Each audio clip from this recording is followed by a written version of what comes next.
My name is Juliana Santos Wahlgren. I am the director of the European Anti-Poverty Network.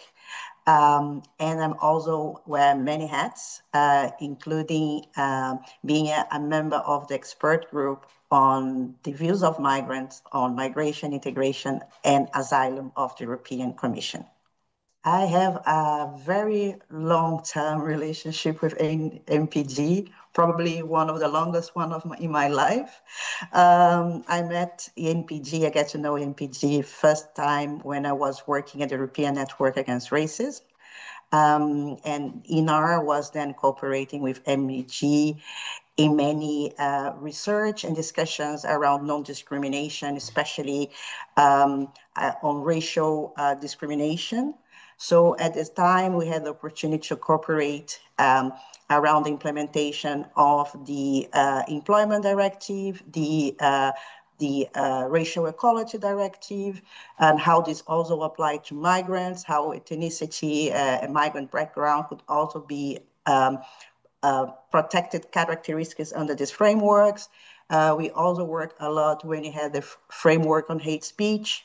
Then later, a lot of discussions around the horizontal directive.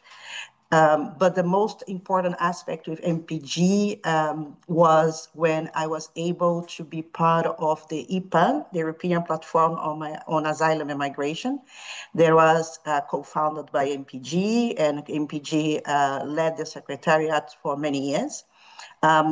And there was a platform where we could discuss with other peers and stakeholders on current policies related to migrants' rights or migration or integration. And then we were a collective, or at least 30 to 40 organizations trying to follow up and keep up to date on the evolution of migration policies. After that, I kept my contact with MPG and the other forums, also contributing to the reflection and assessment around MIPEX, some research, conference on anti-discrimination law, and also under the new initiative of the New Europeans, where it's a very interesting program that MPG develops to make sure that migrant voice can be amplified and migrants' expertise can be part of the ecosystem of the European bubble. And I'm very pleased to be part of this community and to exchange with other fellows and other colleagues around advocacy, community building, human rights protections. Is a very interesting program. Beyond that, I also feel very close to the MPG colleagues. It's like an extended family. We know the Brussels bubble can be very hostile sometimes, especially when you come from a migrant background such as me.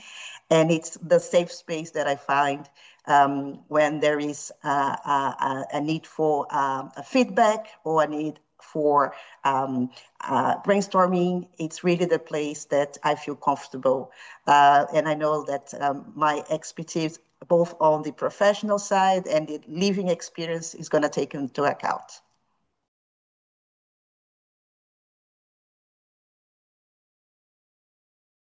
I think the biggest contribution of MPG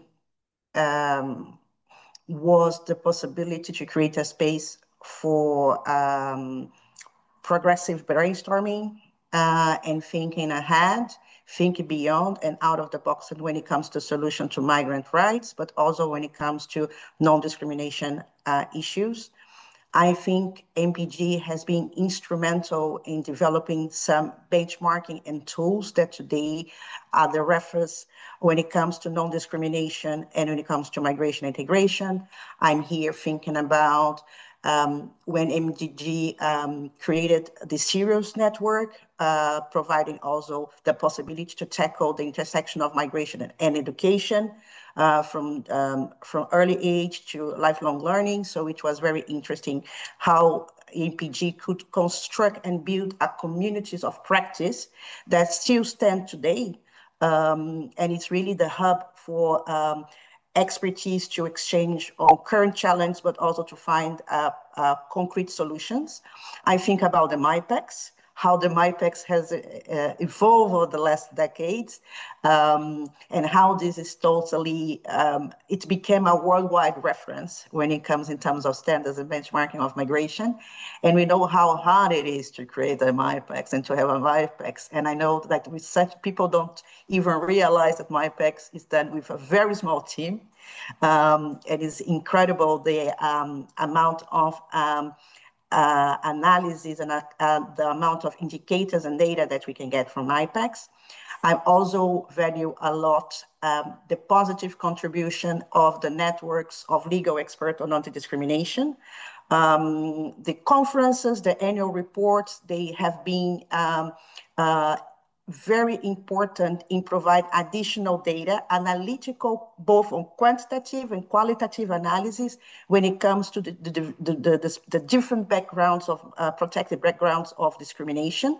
And it's how it's important to keep all stakeholders together, civil society actors, practitioners, academics, lawyers, judges, institutions. So MPG has this talent in making sure that everybody has a space on the table and everybody can be heard, bringing their complementary advice. And I think as well with the programs in empowering migrants and make sure that migrants are in the front of policy demands and policy asks. MPG also has been one of the vectors which opened the ways to make sure that safe space for migrants could be then built in the Brussels bubbles, but also beyond.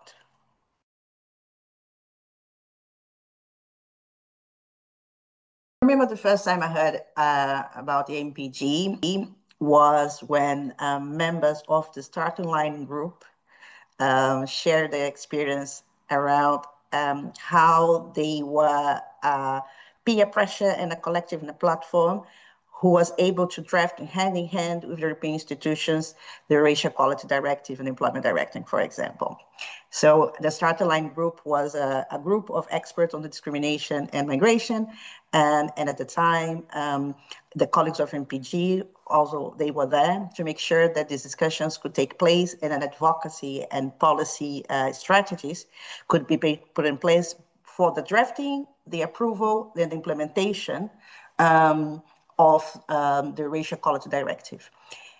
And just the fact that at the time there was an appetite to uplift some fundamental rights and really to build an anti-discrimination framework.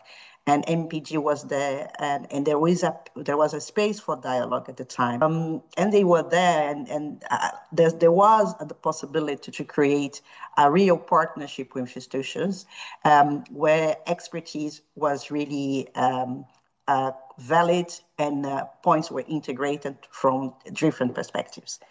And to look how it evolved over the last years when we had the crisis of 2015, when we had the political shift to the right over the last 30 years, there is no surprise the political spectrum is even further to the far right than to some progressive and progressive policies. So the political environment is totally different. And not only the political environment to think, but also the political environment to survive. Survive as migrant communities, survive as practitioners, survive as actors from civil society, from think tank, as researchers. We are living days of increased surveillance and criminalization of migrants, racialized communities, LGBTI communities, reproductive rights, family rights. So it's another ecosystem, is another environment.